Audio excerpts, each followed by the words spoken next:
Guys welcome to Crick Chat Venkatesh. ఈ సీజన్లో RCB పరిస్థితి ఏంటి? ఈసాల కప్ నమ్మదే అవుతుందా, లేకపోతే ఈసాల కప్ ఒట్టిదే అయ్యేటట్టుగా ఉందా? ఆడిన 4 మ్యాచ్లో 3 ఓడిపోయారు, దాంట్లో 2 హోమ్ మ్యాచెస్ ఓడిపోయారు. హోమ్ మ్యాచెస్ ఓడిపోవడానికి కొత్త ఏం కాదు, ఎందుకని అదే సిచ్యుయేషన్ రిపీట్ అవుతుంది, సేమ్ ఓల్డ్ స్టోరీ.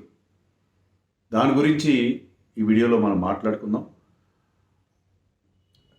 ఒక మిత్రుడు, యంగ్ ఫ్రెండ్ కృష్ణమూర్తి నీలి నిన్న మార్నింగ్ ఫోన్ చేసి చాలా బాధపడుతూ ఆర్సీబీ మ్యాచ్ ఓడిపోయిన తర్వాత, ఈజ్ ఎన్ ఆర్సీబీ ఫ్యాన్, ఏంటి ఇలా అవుతుంది, ఎందుకు ఇలా అవుతుంది అని చెప్తే దాని గురించి వీడియో చేయండి.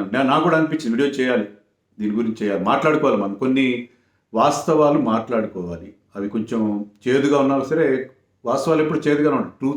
Truth is always bitter. మాట్లాడగలం. ఆర్సీబీ ఫ్యాన్స్ చాలా సెన్సిటివ్గా ఉంటారు, మన తెలుగు సినిమా హీరో ఫ్యాన్స్ లాగా. అయినా సరే మనం వాళ్ళ మనోభావాలు దెబ్బతిన్నా, వాళ్ళు నొచ్చుకున్నా, నేను కొన్ని విషయాలు ఫ్రాంక్గా మాట్లాడదలుచుకున్నాను. ఎందుకంటే ఆర్సీబీ చేసిన తప్పులే మళ్ళీ మళ్ళీ చేస్తుంది. చేసిన తప్పులే అవన్నీ ఒక్కసారి నేను మీ దృష్టికి తెచ్చే ప్రయత్నం చేస్తాను. If you like it okay, if you don't like it also I don't really mind. కానీ కొన్ని వాస్తవాలు అయితే చెప్పాలి కదా, ఏంటి వాళ్ళు చేసిన తప్పులు. నేను కొన్ని ఐడెంటిఫై చేశాను. నేనేదో పెద్ద గొప్పగా సెలెక్ట్ చేశాను కదా, అందరికీ తెలిసినవి. అవి ఒక్కసారి మనం అవి చూసే ప్రయత్నం చేద్దాం. బేసిక్గా RCB is a glamour team. Stars మీద వాళ్ళు పెట్టిన ఫోకస్ పర్ఫార్మర్స్ మీద పెట్టరు. స్టార్స్ కావాలి, ఎంతసేపు స్టార్స్ కావాలి, సూపర్ స్టార్స్ కావాలి. టీమ్ చూస్తుంటే అట్లా వాళ్ళ కలర్ కూడా గోల్డ్ ఉండేది, గోల్డ్ తెగదగా మెరిసిపోయేది. వాళ్ళ హెల్మెట్ కూడా గోల్డ్ కలర్ హెల్మెట్ అది. సో అలాగా టీం కూడా మెరిసిపోతూ ఉండాలి, జిగేలు మనాలి, స్టార్స్తో జిగేలు మనాలి ఉంటుంది. కానీ పర్ఫార్మెన్స్కి పెద్దపీట ఎప్పుడు వేయలేదు. రెండోది ఏంటంటే, ఇండియన్ కోర్ చాలా ఇంపార్టెంట్. ఇండియన్ ప్లేయర్స్ చాలా నెగ్లిజెన్స్ ఉంటుంది. యంగ్స్టర్స్ని ఎంకరేజ్ చేయాలి, యంగ్ ఇండియన్ ప్లేయర్స్ని గ్రూమ్ చేసి వాళ్ళని ఒక మంచి ఫినిష్ ప్రోడక్ట్గా, రా ప్రోడక్ట్స్గా తెచ్చుకొని, రా మెటీరియల్ తెచ్చుకుని వాళ్ళని చక్కగా తీర్చిదిద్ది వాళ్ళని సూపర్ స్టార్స్గా తయారు చేసుకోవడం వాళ్ళకి చేత కాదు. That is another fact. మూడోది ఏంటంటే, బౌలింగ్కి ఎప్పుడు ఇంపార్టెన్స్ ఇవ్వరు. Okay, Chinnaswamy is a batting ground, 6 seating ground, but still మీకు బౌలింగ్ చాలా ఇంపార్టెంట్. బౌలింగ్ ఎందుకలా నెగ్లెక్ట్ చేస్తారు? బౌలింగ్ పూర్తిగా నెగ్లెక్ట్ చేస్తారు. నాలుగోది, కోచ్లు ఎప్పుడు మోస్ట్లీ ఫారిన్ కోచ్లే ఉంటారు. ఫారిన్ కోచ్లు ఉండడం వల్ల కూడా మీకు నేటివ్గా, అంటే local intelligence in the sense లోకల్గా ఏం జరుగుతుంది, లోకల్గా ఎలాంటి మంచి మంచి ప్లేయర్స్ ఉన్నారనేది అక్కడి నుంచి మీరు మంచి లోకల్ టాలెంట్ని ఐడెంటిఫై చేయడం అనేది కష్టం ఇప్పుడు. అండ్ ఫారిన్ కోచెస్కి ఇండియన్ పిచెస్ గురించి ఎలాంటి అవగాహన, వాళ్ళు వేరే ఇప్పుడు కొత్తగా వచ్చిన యాండీ ఫ్లవర్కి బ్రహ్మాండమైన రికార్డు ఉండొచ్చు, కానీ ఐపీఎల్ అతని రికార్డే ఉంది పెద్దగా, మీకు బయట ఉండొచ్చు అతనికి బ్రహ్మాండమైన రికార్డ్. సో ఆ రికార్డుని ఆధారంగా తీసుకొని మీరు ఇక్కడ వచ్చి అతను పెర్ఫామ్ చేస్తాడంటే ఎట్లా అవుతుంది? సో ఇవన్నీ కూడా చాలా మిస్టేక్స్. ఇవి 4-5 మిస్టేక్స్ నాకు ఎక్కువగా కనిపిస్తున్నాయి. మెయిన్గా స్టార్స్ చూడండి, స్టార్స్ని ఎలా ఇప్పుడు మీకు స్టార్స్ కంటే ముందు ఇది మీరు చూసే ఉంటారు, మీమ్స్ సర్క్యులేట్ అవుతూ ఉన్నాయి. అదేంటంటే, ఆర్సీబీలో కోహ్లీ ఆల్మోస్ట్ 7,500 పరుగులు చేశాడు. ఐపీఎల్ ఎవరు చేయని రన్స్ చేశాడు. అన్ని ఆర్సీబీకి చేశాడు, బికాస్ ఈ played only for RCB. Next best ఎవరు అయ్యా అంటే 1132 చేసిన మన రాహుల్ ద్రావిడ్, 1132. Rahul Dravid next best. మిగతా ఎవ్వరు ఆర్సీబీకి కనీసం 2,000 పరుగులు కూడా చేయలేదా కదా? మనకి ఆశ్చర్యంగా ఈ మధ్య చాలా కాలంగా అది మేము సర్క్యులేట్ అవుతాం. సో విరాట్ కోహ్లీ తర్వాత బెస్ట్ ఇండియన్ బ్యాటర్, అంటే అగ్రిగేట్ వైజ్ రన్స్ ఎక్కువ రన్స్ చేసింది ఆర్సీబీ తరఫున Rahul Dravid, who played a few seasons in the beginning. So Rahul Dravid ఏంటి నెక్స్ట్. తర్వాత దేవదత్ పడిక్కల్ 884 రన్స్ చేశాడు. అతను ఎప్పుడు ఆడాడో కూడా మనకు గుర్తులేదు, ఒక 2 సీజన్లు ఆడినట్టుగా ఉన్నాడు. సో ఇలాగా వీళ్ళు ఇండియన్ బ్యాటర్స్కి ఫారిన్ స్టార్స్ ముఖ్యంగా ఫారిన్ స్టార్స్ ఎవరెవరు ఆడారు ఇక్కడ? Stars ABD of course, Chris Gayle, Shane Watson, Mitchell Starc, Kevin Pietersen, Jacques Kallis. ఇప్పుడు తాజాగా చూస్తే Maxwell, Cameron Green, Kyle Jamieson అని ఒక టెస్ట్ ప్లేయర్. అతను పెద్దగా ఏంటంటే, ఆ న్యూజిలాండ్ కోచ్ ఉన్నాడు, అతనికి వచ్చి అతను చెప్పడంతో అతన్ని 15 కోట్లు పెట్టి తీసుకున్నాడు. 9 మ్యాచ్లో 9 వికెట్లు తీశాడు, రన్స్ కూడా పెద్ద కొట్టలేదు. సో ఇలా వీళ్ళు ఆ స్టార్స్కి ఆ స్టార్ వాల్యూ, వాటికి ఎక్కువ ఇంపార్టెన్స్ ఇస్తారు, పర్ఫార్మెన్స్కి వాల్యూ. ఇండియన్ స్టార్స్ కూడా యువరాజ్ సింగ్ లాంటి వాళ్ళు తీసుకుంటారు, కానీ Yuvraj Singh performance is on the decline. So వాళ్ళు ఆ స్టార్స్కి, అంటే వాళ్ళ నేమ్ రెప్యుటేషన్ బట్టి తీసుకుంటారు, వీళ్ళ పొటెన్షియల్ బట్టి ఫ్యూచర్లో వాళ్ళు తయారు చేసుకుందాం, లేకపోతే వీళ్ళు ఐపీఎల్లో బాగా ఆడతారు, పలాని స్లాట్లో బాగా ఆడతారు అలాంటి తీసుకోవచ్చు. ప్లేయర్ని గుడ్డిగా తీసుకుంటారు. ఏ స్లాట్లో ఆడించాలో వాళ్ళకి తెలియదు. క్యామరన్ గ్రీన్ తీసుకున్నారు, అతన్ని మొదట్లో మిడిల్ ఆర్డర్లో ఆడిచ్చారు, తర్వాత నెంబర్ 3కి తీసుకొచ్చారు. ఎప్పుడు మళ్ళీ మారుస్తున్నారు. సో అతను ఎక్కడ ఆడించాలో వాళ్ళకి తెలియదు. సో వాళ్ళకి ముందైతే స్టార్స్ని తీసుకుంటారు. ఇండియన్ ప్లేయర్స్కి పెద్ద ఎంకరేజ్మెంట్ ఇవ్వరు. ఇండియన్ స్టార్స్ విషయంలో నేను మీకు 2 ఎగ్జాంపుల్స్ చెప్తాను. ఆల్రెడీ చాలామంది ఇండియన్ ప్లేయర్స్ వీళ్ళ దగ్గర ఆడి వీళ్ళు వదిలేస్తే వెళ్ళి బయట బ్రహ్మాండంగా షైన్ అయిన వాళ్ళు చాలామంది ఉన్నారు. లేటెస్ట్గా మనకి శివం దూబే ఎగ్జాంపుల్ కనిపిస్తుంది. శివం దూబే ఇక్కడి నుంచి వెళ్ళిన తర్వాత చెన్నైకి వెళ్ళిన తర్వాత హీజ్ అ సూపర్ స్టార్. అంటే డైరెక్ట్గా చెన్నైకి వెళ్ళలేదు, బట్ ఇక్కడ ఉన్నప్పుడు మంచి హైప్తో వచ్చాడు అతను కూడా. కానీ he could not perform here in RCB. KL Rahul తీసుకోండి. KL Rahul had 1 good season. తర్వాత సీజన్ ఇంజరీ అయ్యేసరికి తర్వాత అతన్ని వాళ్ళు పట్టించుకోలేదు. తర్వాత పంజాబ్కి వెళ్ళాడు. తర్వాత బ్రహ్మాండంగా సన్ రైజర్స్లో మధ్యలో ఆడాడు కొన్ని రోజులు అనుకుంటా. బ్రహ్మాండంగా షైన్ అయ్యాడు. Now is a top notch performer in IPL. Kedar Jadhav, Parthiv Patel, Dinesh Karthik, several Indian names. వీళ్ళందరూ కూడా ఫారిన్ ప్లేయర్లు అయితే ఎన్నో వస్తాయి. మొన్న వీళ్ళ మీద బాగా ఆడిన క్వింటన్ డీకా కూడా మాజీ ఆర్సీబీ అని, స్టాయినస్ మాజీ ఆర్సీబీ అని. సో ముఖ్యంగా ఇండియన్ ప్లేయర్స్ని అట్టు పెట్టుకోవాలి. మీరు దేవదత్ పడిక్కల్ మనం చెప్పుకున్నాం కదా, 3rd బెస్ట్ ప్లేయర్ అని అనుకున్నాం మనం, ఎక్కువ రన్స్ చేసిన వాడు. సరే అతను స్ట్రైక్ రేట్ విషయంలో ఉన్నాయి, కానీ అతను కనీసం స్క్వాడ్లో అయినా ఉంచుకోవాలి. ఎందుకంటే ఇండియన్ ప్లేయర్ బాగా పర్ఫామ్ చేసిన ప్లేయర్, ఒక సీజన్లో బ్రహ్మాండంగా ఆడిన ప్లేయర్ని మీరు ఎలా పక్కన పెట్టేస్తారు? I think he one the emerging player award also I think 1 season. So అతని మీద ఆ పొటెన్షియల్ ఉంది తెలుసు మనకి. తర్వాత కూడా అతను బ్రహ్మాండంగా ఆడాడు ఐపీఎల్లో, నేను చెప్పాను. కానీ ఇండియన్ ప్లేయర్ టాలెంట్ మనకి చాలా తక్కువ ఉంటుంది. మిడిల్ ఆర్డర్లో ఆడేవాళ్ళు, లేకపోతే లెఫ్ట్ హ్యాండర్స్, అలాంటి వాళ్ళని మీరు మీ టీంలో పెట్టుకోరు. మీకు యుజీ చాహల్ కంటే బెస్ట్ ఎగ్జాంపుల్ ఏముంటుంది? యుజీ చాహల్ ఇప్పుడు ఐపీఎల్లో అందరికంటే ఎక్కువ వికెట్లు, అమిత్ మిశ్రాలు, బ్రావోలు, వీళ్ళందరూ ఎక్కడో, పీయూష్ చావ్లాలు ఎప్పుడో వెనక్కిపోయారు. Is the highest wicket taker in IPL. 193 wickets ఉన్నాయి అతను. ఎవరిది ఎకానమీ బిలో 8 ఉంది. సో అలాంటి బౌలర్ ఏ టీం వదులుకుంటుంది? ఆర్సీబీ తప్ప. అతను చిన్నస్వామి స్పెషలిస్ట్. చిన్నస్వామిలో ఏ స్పిన్నరు బౌలింగ్ వేయడానికి భయపడతాడు, కానీ చహల్ 42 మ్యాచ్ల్లో 52 వికెట్లు తీశాడు చిన్నస్వామిలో బౌలర్ పేసర్స్ కానీ స్పిన్నర్స్ కానీ అందరికంటే ఎక్కువ వికెట్స్ తీసిన బౌలర్ ఎవరంటే యుజీ చాహల్. సో యుజీ చాహల్ లాంటి ప్లేయర్ మీరు ఎలా వదిలేసుకుంటారు? 2021 ఆక్షన్లో 21 ఆక్షన్లో హసరంగా ముందొచ్చాడు. హసరంగా ఆల్రౌండర్, అతనికి చాలా గ్లామర్. అదే ఫారిన్ ప్లేయర్స్ కదా, గ్లామర్ ఉంది. అప్పట్లో మంచి ఇండియా మీద కూడా బాగా పర్ఫామ్ చేశాడు అతను. మంచి క్విక్ ఆర్మ్ యాక్షన్ ఉంది. చాలా స్లో త్రూ ద ఏదో అనుకున్నారు, మొత్తం మీద బ్యాటింగ్ కూడా చేస్తాడు ఏదో అనుకుని హసరంగా ఆక్షన్ లాట్లో ముందు వచ్చేసరి అతను తీసేసుకున్నారు. 10 కోట్లన్నీ పెట్టారు. చాహల్ తర్వాత 6-7 కోట్లకి ఎందుకో రాజస్థాన్ రాయల్స్కి వెళ్ళిపోయాడు. వెళ్ళి నెక్స్ట్ ఇయర్ 22లో పర్పుల్ క్యాప్ గెలుచుకున్నాడు. బ్రహ్మాండంగా బౌలింగ్ చేసేవాళ్ళకి ఇప్పటికే వేస్తున్నాడు. ఈ సీజన్లో అయితే అద్భుతంగా పర్ఫామ్ చేస్తున్నాడు. చహల్ లాంటి bowler who is a specialist in RCB, in Chinnaswamy, అలాంటి బౌలర్ని ఎవరు వదులుకుంటారు? ఆర్సీబీ తప్ప. సో వాళ్ళు ఆ పర్ఫార్మర్స్ని, Chahal is not a big star, Indian టీంలో ఉంటాడు, కొన్నిసార్లు ఉంటాడు, but he's a performer in ఐపీఎల్లో చహల్ అద్భుతంగా పర్ఫామ్ చేస్తాడు. కానీ అతను వదిలేసుకున్నాడు. చిన్నస్వామిలో పర్ఫామ్ చేస్తాడు. అండ్ సర్ఫరాజ్ ఖాన్ కేసు తీసుకోండి. సర్ఫరాజ్ ఖాన్ ఆర్సీబీలోనే స్టార్ట్ అయ్యాడు, 2 సీజన్లు బ్రహ్మాండంగా ఆడాడు. 2016లో అతను బ్రహ్మాండమైన పర్ఫార్మెన్స్ ఇచ్చాడు. ఒక మ్యాచ్లో 15 బాల్స్లో 35 రన్స్ చేశాడు చాలా క్విక్గా. అతను అప్పట్లో నేను సోనీ టీవీకి ఐపీఎల్ కామెంటరీ చేసేవాడిని. మేము అందరం ఆశ్చర్యపోయేది, ఎంత బాగా ఆడుతున్నాడు. అప్పుడు ఈ ర్యాంప్ షాట్స్ ఎక్కువగా ఉండి అందరూ ఆడేవారు కాదు. ఇతను చాలా గొప్పగా ఆడేవాడు. లెగ్ సైడ్లో కూడా స్కూప్స్లో కాకుండా ఆఫ్ సైడ్లో కూడా కొన్ని బిహైండ్ ద వికెట్ అద్భుతమైన రేంజ్ ఆఫ్ షాట్స్ ఉండేది. చాలా ఒక 360 కైండ్ ఆఫ్ ఎ ప్లేయర్గా కనిపించాడు. ఇంత రేంజ్ ఉన్న ప్లేయర్ని వాళ్ళు 15 బాల్స్లో 35 చేసిన తర్వాత కొన్ని మ్యాచ్ కూర్చోబెట్టేస్తారు ఆ సీజన్లో. దానికి విరాట్ కోహ్లీ చెప్పింది ఏంటంటే, అతను మ్యాచ్ ఫిట్నెస్ సరిగ్గా లేదు, ఎంతమంది ప్లేయర్స్ అని ఫిట్నెస్ ఫీల్డింగ్ సరిగ్గా చేయని వాళ్ళు మేము ఫీల్డ్లో పెట్టుకుంటాం, కానీ హీ హెస్ బిన్ పర్ఫార్మింగ్.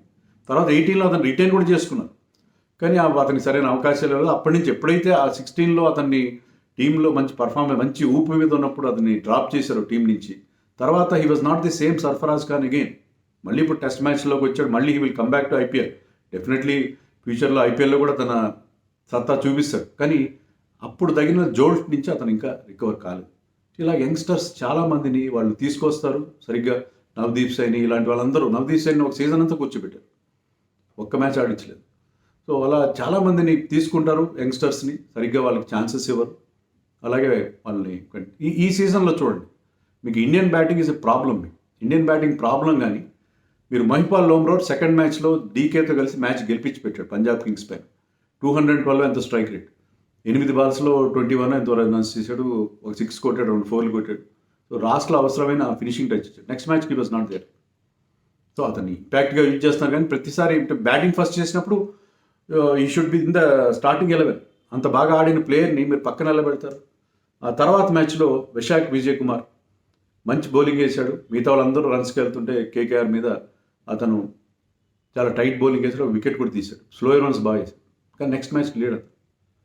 సరే మీ ఈక్వేషన్స్ మీ కాంబినేషన్స్ వేరుగా ఉన్నాయనుకోండి, కానీ ఆ బౌలర్కి ఆ ప్లేయర్కి ఎంత కాన్ఫిడెన్స్ ఎంత దెబ్బతింటుంది. లాస్ట్ మ్యాచ్లో నేను బౌలింగ్ బాగా వేశాను, what was the mistake that have committed, నన్ను ఎందుకు డ్రాప్ చేశారు అని అతనికి అనిపించదు.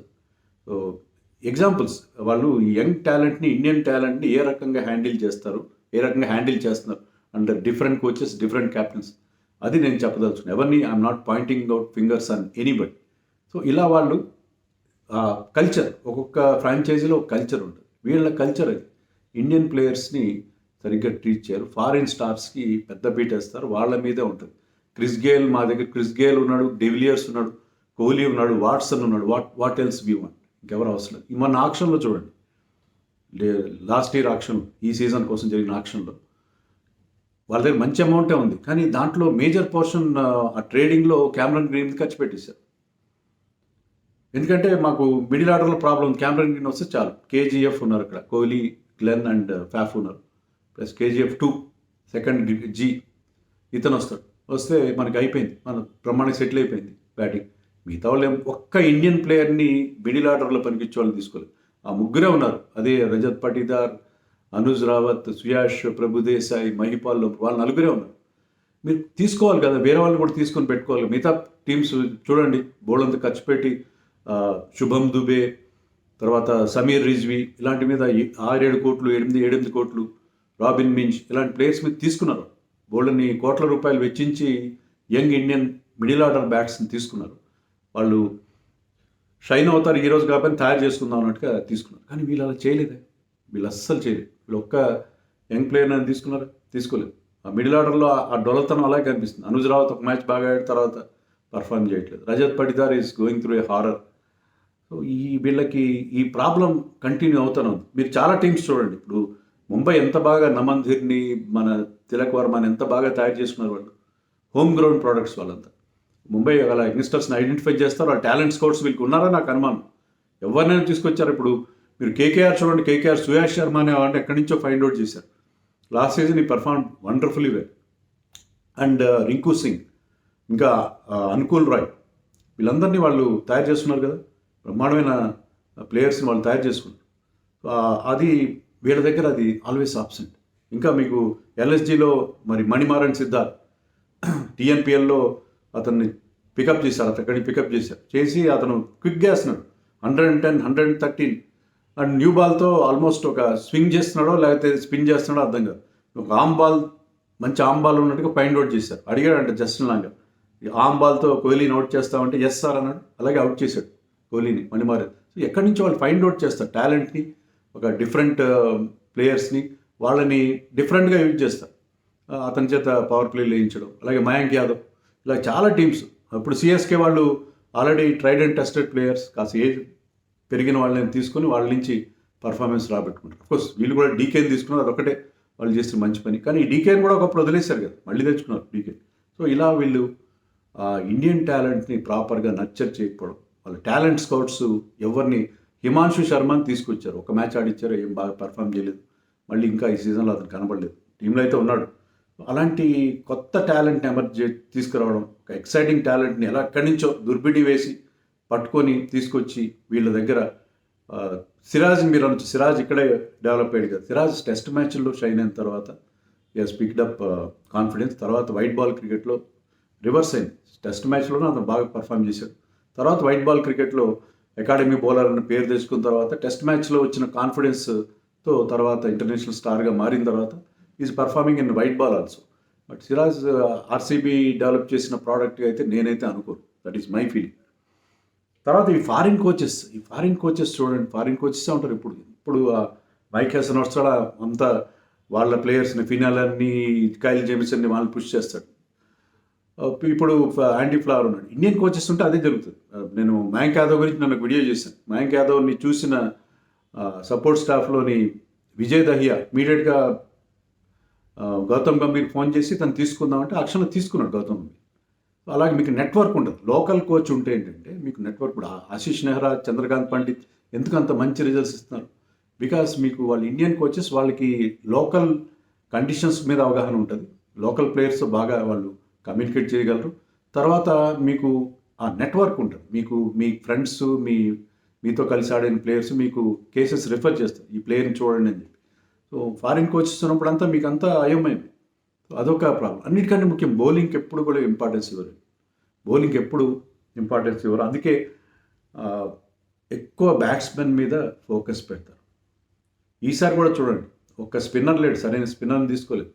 స్పిన్నర్స్కి అసలు పక్కన పెట్టేస్తున్నారు. అసలు 11లో మ్యాక్స్వెల్ అందరికంటే ఎక్కువ వికెట్ తీసాడు ఈసారి, అటు పేసర్స్లో కానీ స్పిన్నర్స్లో కానీ. సో వాళ్ళకి బౌలింగ్ మీద అస్సలు ఇంపార్టెన్స్ ఇవ్వరు. సరైన బౌలర్స్ ఎప్పుడూ లేరు ఆర్సీబీ. సరే, చిన్నస్వామి 6 సీటింగ్ రోడ్ అంటే మీరు చూడండి, 2013లో క్రిస్ గేల్ 175 చేసినప్పుడు 263 కొట్టారు వాళ్ళు పుణె వారియర్స్ పైన ఆర్సీబీ. అప్పుడు figures of Bhuvneshwar Kumar 4 overs 23 runs. So if you are good bowler you can always bowl well. Spinner Anukul Roy మొన్న కేకేఆర్ తరఫున ఆడుతూ ఇదే ఆర్సీబీ చిన్నస్వామిలో 2 overs for 6 runs. సో మీకు బౌలర్ మంచి బౌలర్ అయితే ఎలాంటి పిచ్ మీద అయినా, Chahal is another example, wicket తీయగలడు. సో మీకు బౌలింగ్ ఎందుకు బాగోట్లేదు, చిన్నస్వామిలో ఎందుకు గెలవట్లేదు అంటే, మీ బౌలింగ్ అటాక్ బాగుంటే, మంచి అటాక్ ఉంటే మీరు చిన్నస్వామిలో కూడా గెలవగలరు.